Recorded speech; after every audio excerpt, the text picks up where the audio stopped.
What's up, everyone? Welcome back to the Coach's Desk with your host, Coach Minzy.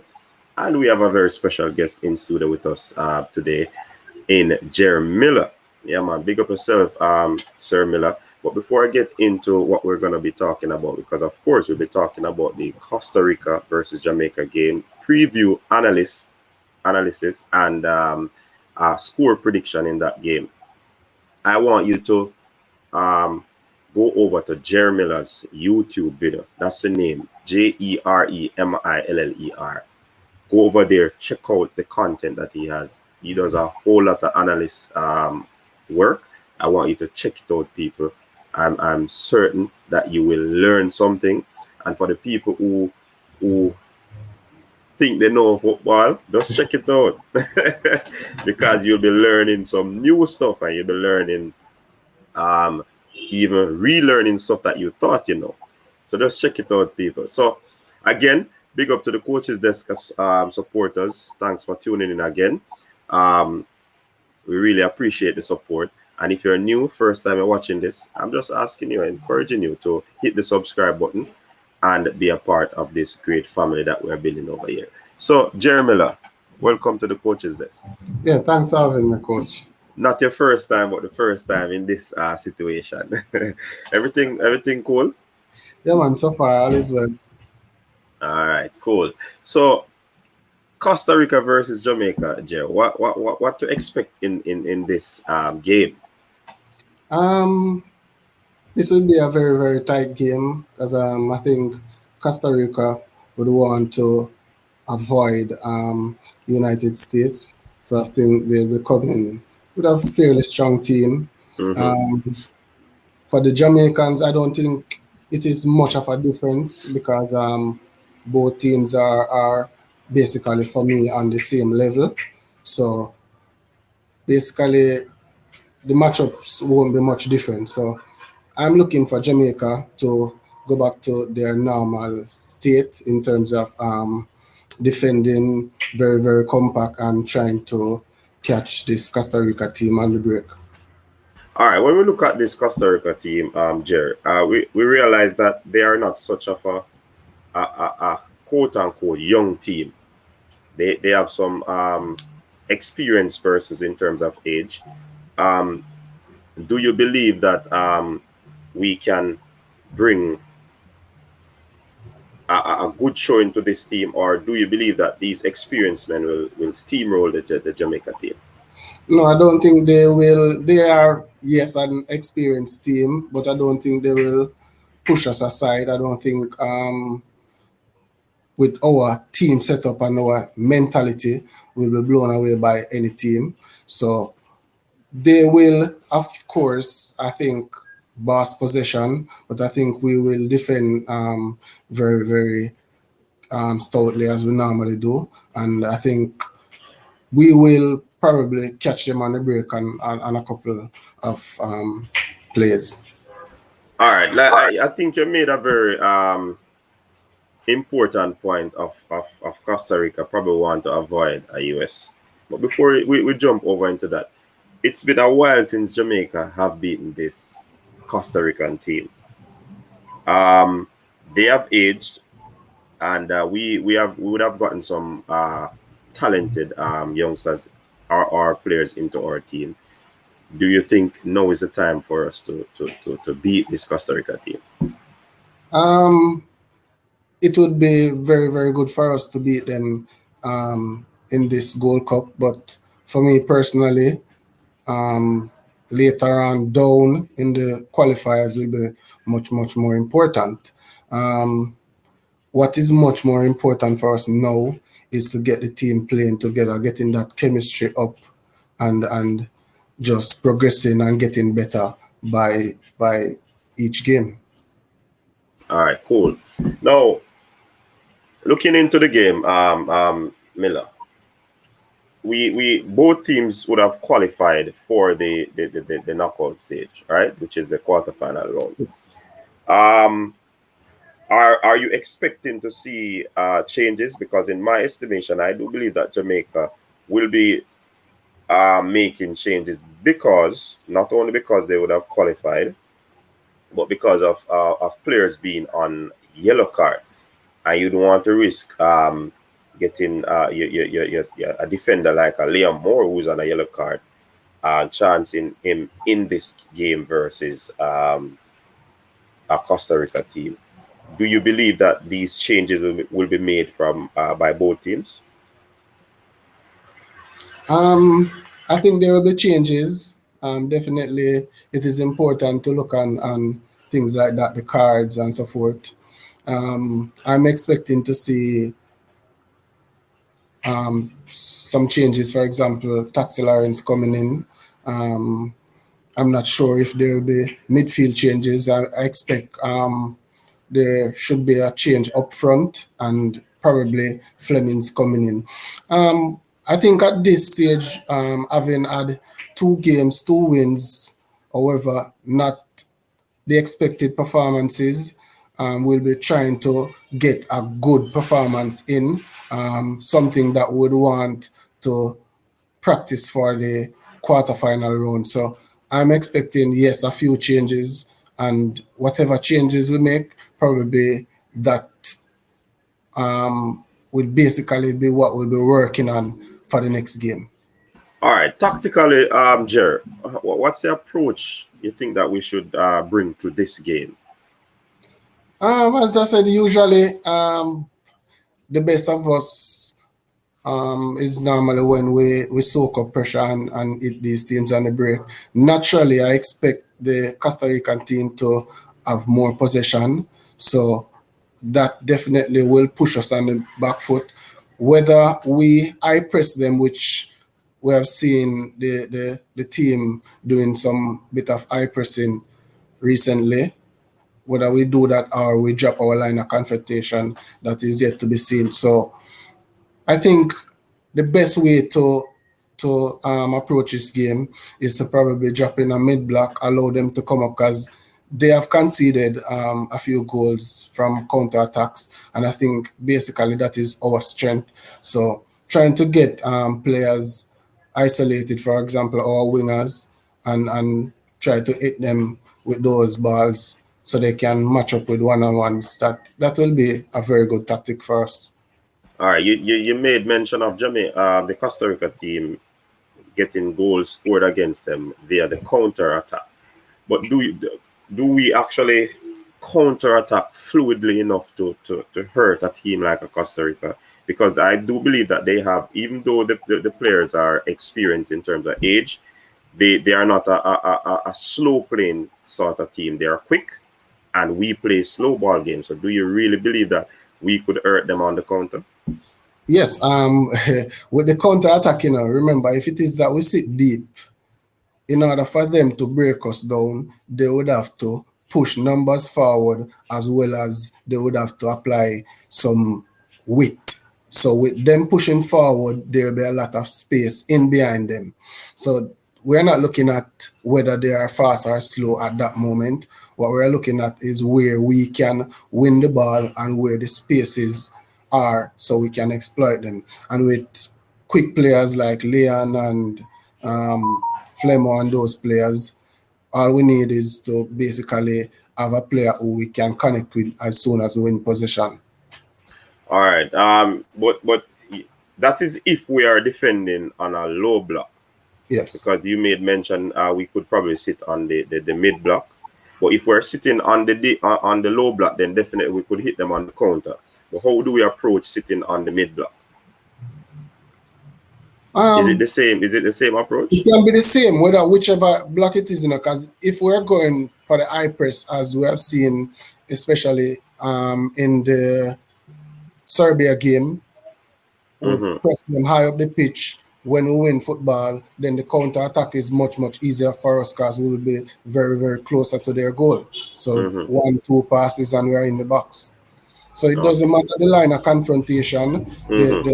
The principles behind what we do is most important. We want to ensure that as we win the ball, if there is a blocking player for them that who is normally that player who the opposition employ to prevent counterattacks, once we can bypass that player and get the ball moving forward, what we also need now are runners. Because what you normally need in the counter attack is basically numerical advantage. So Right. we have a 3 versus 2, a 2 versus 1, a 4 versus 3, and then we can utilize a free player. All right, cool. One other thing, Jerry, in terms of analyzing this Jamaica team, we I think we have a solid defensive structure. Yes. But the situation is there's not enough structure in terms of the midfield or the transition from the defensive structure to the mid to the forward. Can you talk to us a little bit on that and see what difference will a change in the midfield personnel do to that? And that the problems that you are talking about is possibly the one in our attacking build-up phase, right? Yeah, Um, Looking at a few clips, I realized that in the build-up phase we normally have um, like a Hector dropping between the two centre backs with the full backs going high. So with Hector playing as one of the pivot, when he moves out of the middle of the park and drops into the back line, there becomes a space in the middle, and that space is what we need to fill. So in most cases, no one fills it, or it is being filled lately. So the opponents close us down, and then we are forced long. So what we need is basically numbers behind the opposition first line of um, confrontation. So the first line of pressure, we need numbers behind it because the objective is to bypass their first line of press. So normally yeah, when a Hector drop into the back line, we create a back three structure. right, right, right. The purpose of that is normally to create a numerical superiority at the back. At the back, Yes, whenever you are pressed by, for example, a team using two forwards. right. So the purpose of that is to ensure that if you lose the ball, behind the ball, you You have still have numbers, numbers. right, right. Yes. So in terms of attack, you want to ensure that, yes, when you do that, you still have numbers behind that first line who can receive and play forward. Because the objective is to go forward. Definitely. Yes, but as I said, the main problem with our build-up is that we're not getting enough support behind the first line of pressure where we can really connect and move forward. So there's a disconnect between the center and the forward line.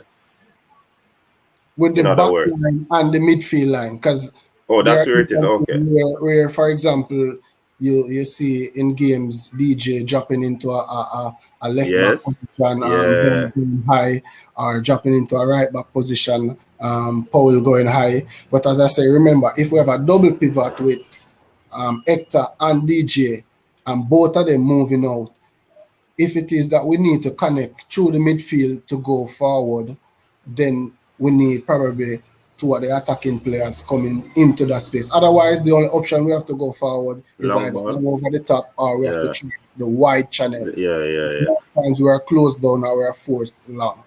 I think we're forced long, as you said. Also, we try to utilize the left channel, which is on the left flank. I saw a number of plays going through that channel. But I mean, one thing I observe also, Jerry, is that when DJ comes deep or Hector, as you have been saying, there's a disconnect between the defense and the midfield. And the And what midfield. I see is that DJ gesticulating when he has the ball. It's like he's saying, "No man, now come for the ball. Yes. Where your presence there, showcase." Because if the opponent create that line of block, somebody have to come behind the line in a space to The receive the ball support. down. Yes. Right, and that's what we were not getting. When Hector or DJ came back deep to make a pass. So is either Hector absent when DJ have the ball if it passes in the middle, or DJ absent, and it doesn't happen all the time. Yes, But but these are critical things that we see happen that really break down the defense to the midfield in terms of transition. yeah, definitely. And if anyone wants to look, they can go back to games where Ravel is in the middle of the park. he's normally fetching, and just the same way you see the dialogue with him and the rest of the team communicating as where people should go and we connect. And a lot of times there we have good connection there. So it's just about getting the structure right. Right, and on that point, when we have Ravel and persons talking about Ravel playing a lot of balls back, I believe that the reason for him doing that is because nobody is presenting themselves for him to pass the ball forward. That's what I observe in terms of him making a lot of back passes or lateral passes, whether left or right. So that is something, as I said, the structure need to be formed in such a way that it is understood by all the players, those who come on with a substitution, or if you're making a change to the man in terms of starting 11. So basically, but Jay, let me ask again. Do you think that we can get this right going forward? Because I think we're almost at the business end of the competition. You believe that we can get this right? Because I still have a little feeling that we can get this right, that the players are going to step up. There's always the feeling that we can get it right. And as I said, if we look at the games that Ravel plays in a deep role, there are many times that quickly we transition the ball between the thirds. So it is just a matter of getting the right personnel and the right communication and the right structure together. And there's time for it. So um, I'm confident we will get it somewhere, somehow. All right, cool. And we mentioned the players. I'm thinking though that Leon Bailey would possibly not start. If he does start, he will not have a full 90. I am kind of toying with a Liam Moore because he's a tough tackler. Yes. And he's on a yellow card, and we would want to risk him for the quarterfinal game. I'm probably seeing Alvaspo will also starting as well. So we could survey the starting lineup, Jerry. Starting. Yeah, the starting lineup. All right, go ahead now. Let me see what you have. All right, let me. And this is solely depending on players in terms of yellow card, and we are trying to secure persons in terms of that. Let me refresh this. You think that we should go with the same formation? Formation.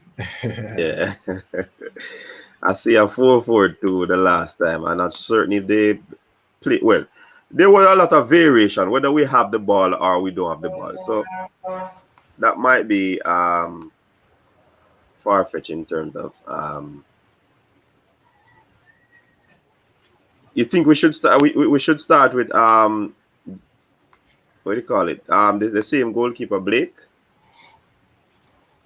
Normally they would unless something's wrong with him. Mm-hmm. All right. So it's not really a time to goalkeepers are not normally rotated just like that. Yeah. Especially in a tournament. Yes. I'm thinking that this change is going to be made. Yes, Mariapa. Mm-hmm. I am also thinking, and this is subject to change, people.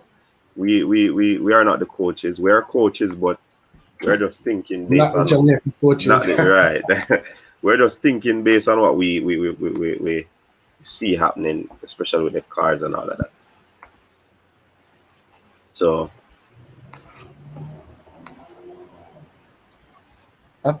I'm thinking they may go for a change with probably DJ and Speedy though. you think? Yeah. You know why I disagree, Jer. Remember, DJ has not played a lot of football, and I mean, I'm looking for him to get some more games under his legs too, That's why I said DJ and Speedy. Oh, DJ. Oh, sorry. I think I said for Speedy. Sorry. Yeah. All right, cool. That could be an Andre option. and Corey, yes. Yeah, man. That's how I see the lineup. The only thing that we have is difference is the Michael Hector thing. Yeah. Um, I'm not sure. So what?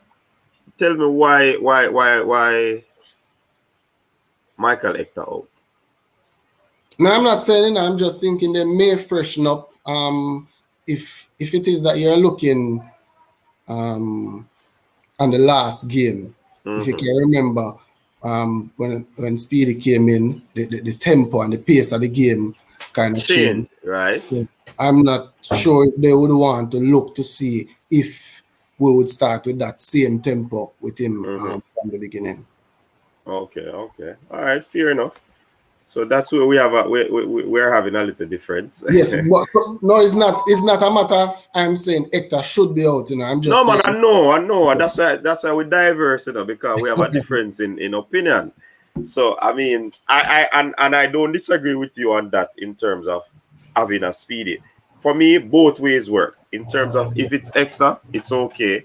If it is Speedy, it is also okay for me. I have no problem with either of them. Yeah. But I do believe that this could be the team that plays against the Costa Rica team. In terms of a prediction right now, Jerry, what sort of prediction? Is it going to be a draw? Is I it think it going to will be be I think it will be a nil all draw or a 1-1. nil all or I one don't all? think there will be more than 2 goals in the game. Yes, if there will be any. I'm foreseeing a one all draw too. Um, as I said, both teams. This is like a honoring a fixture and giving some purses a game, even though the coaches probably want to, maintain a winning formula. So that could also be taken into consideration. But nevertheless, I do believe that this Jamaica team should be able to rise to the occasion. Even though I'm predicting a 1-1 draw and probably snatch a victory over this Costa Rica team.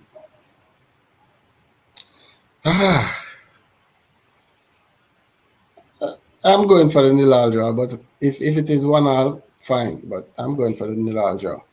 Yeah, man, and I think probably both teams probably play a little bit reserve. You know what I mean? But nevertheless, we're predicting a draw. Although I would want to grab the 3 points, and I'm certain the Costa Ricans out there would want to do that as well. But let's see what will happen.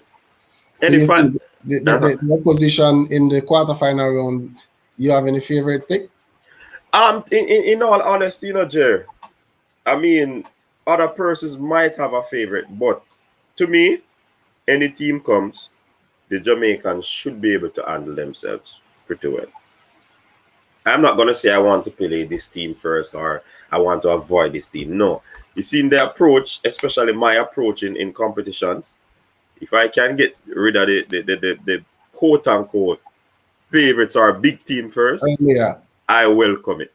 So it doesn't matter who I face, I'm going to prepare my team to actually, put in a creditable performance and go for the win. So it for me, it doesn't matter. What say you?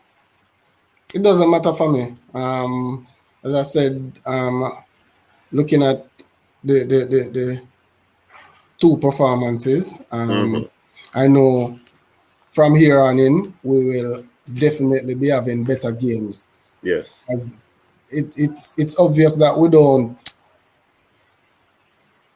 play our best games when we dominate possession of the game. So Okay. against teams who will dominate possession, you will get a better showing from us. Okay. Fair observation. And I think I read an article that one of the assistant coaches saying that they don't really matter who they face. It's just that they are also going to be preparing to face any of those teams. So yeah, man, that's it. Any final thoughts, Jerry, before we close off the show? Now we're just looking forward to better performances for the rest of the tournament, and hope we can get things right going forward. All right, big up yourself. Yeah, man, we definitely hope that the performance of the team will improve versus this Costa Rica team. And not only improve, but we possibly could get the win in the improvement. Nevertheless, I am predicting a 1-1 draw. But big up to Jerry Miller for stopping by over here on the coach's desk. People, just remember to check out Jerry Miller's channel. Some very useful and information over there. Videos that will allow some of you who possibly think that you know football to learn a thing or two. Big up yourselves. Thanks again for tuning into the show. Like I normally say, peace out and be safe. Thank you.